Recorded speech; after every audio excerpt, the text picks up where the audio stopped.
जय श्री राम मित्रों आप सभी का मेरे YouTube चैनल संस्कृति विसुधा में हृदयाभिनंदन है। मित्रों, हनुमान जी ने सीता जी को जाकर के बताया है। सीता जी बहुत प्रसन्न हो गई हैं। हनुमान जी को विभिन्न प्रकार से आशीर्वाद दिए हैं और कहा अब जैसे भी हो जल्दी से मुझे मेरे प्रभु के दर्शन करा दो।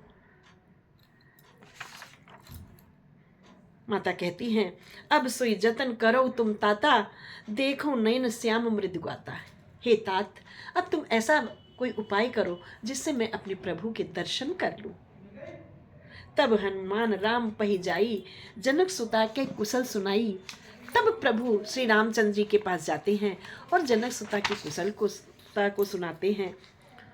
सुन संदेश भानुकुल भूषण, बोल लिए युवराज विभीषण। विभीषण जी को बुलाया है और विभीषण जी को बुला करके सीता जी को वापस मांगा है, उनसे उनकी अनुमति मांगी है। विभीषण ने सभी निशाचरियों को जो उनकी सेवा में लगी थी आदेश दिया है, मंजन करवाया, स्नान करवाया है, सुंदर आभूषण पहनाए हैं और एक सुंदर पालकी सजाकर भेजी है कि सीता जी इस पे बैठ कर आएंगे। लेकिन प्रभु ने कहा नहीं, सीता पालकी में नहीं आएंगी, सीता पैदल ही आएंगी।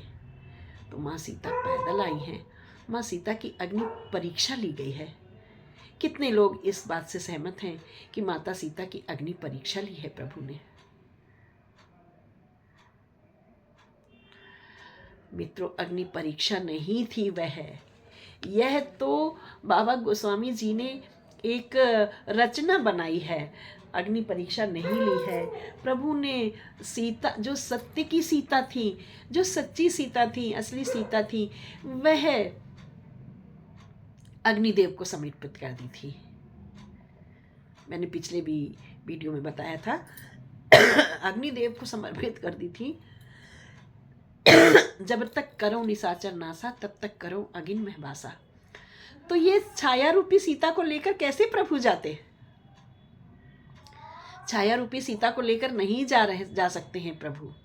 इसलिए प्रभु ने सीता को अग्नि के लिए वह चिता बनवाई है और उसमें से सीता पार होकर जो छाया रूपी सीता थी वह अग्नि में समा गई हैं और असली सीता को अग्निदेव ने श्री रामचंद्र जी को समर्पित किया है। तो यह थी अग्नि परीक्षा की कहानी। अपनी असली सीता वापस लेनी थी।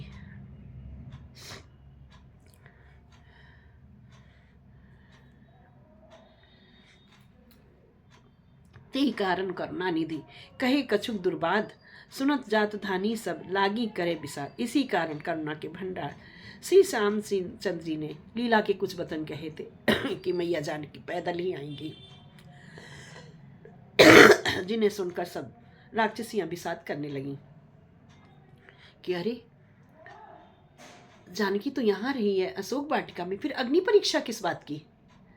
सीता क्या अपवित्र हो गई?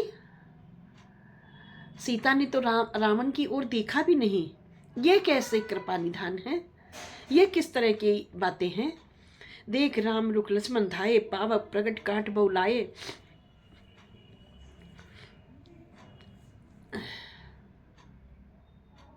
लेकिन इससे पूर्व लक्ष्मण भी क्रोधित हुए हैं।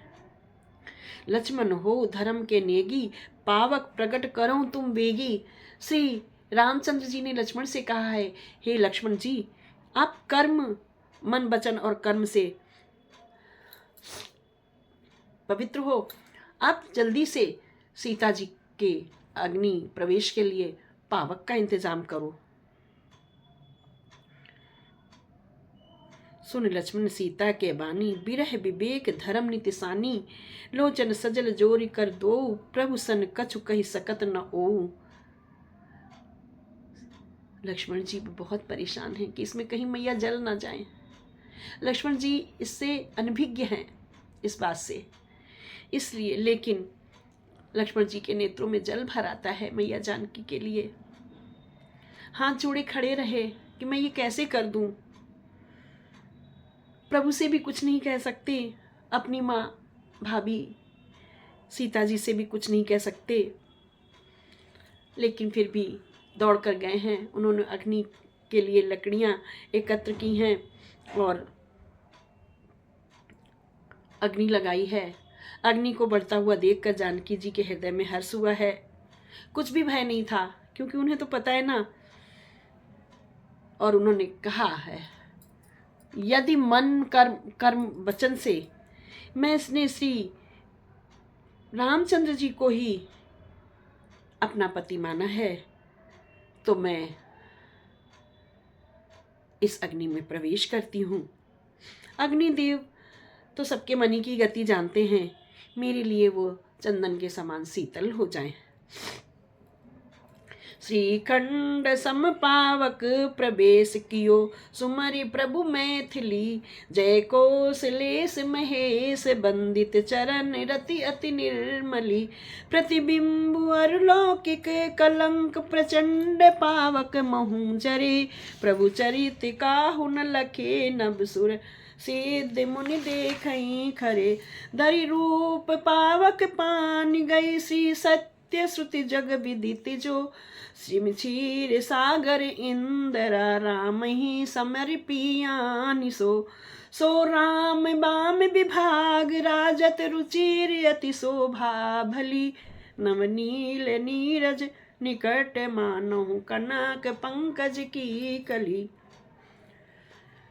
तब अग्नि में शरीर धारण करके वेदों और जगत के प्रसिद्ध वास्तविक सीता जी का हाथ पकड़ करके उन्हें श्री रामचंद्र जी को समर्पित किया है। जैसे समुद्र में ने क्षीर सागर से सीता जी को, लक्ष्मी जी को समर्पित किया था, उसी प्रकार से अग्निदेव ने सीता जी को श्री रामचंद्र जी को समर्पित किया है। माँ प्रभु के वाम भाग में विराजी हैं। उनकी उत्तम सभ्या अत्यंत ही सुंदर है, मानो नए खिले हुए नीले कमल के समान सोने के कमल की कली सुशोभित हो गई है। बरे सही सुमन हरसि सुरे, बाजहि गगन निशान, गावहि किन्नर सुर बधू, नाचहि बड़े विमान। जनक सुता समेत प्रभु शोभा अमिति अपार, देखि भालु कपि हर्षे, जय रघुपति सुख सार। ये सब देख करके सारे भालू कपीस बहुत हंसे हैं, बहुत खुश हुए हैं प्रभु की इस तरह की बात को सुन करके। और सभी ने जय घोष किया है, बोलो सियावर रामचंद्र की जय। इस प्रकार से पूरा रामादल गुंजायमान हो चुका है।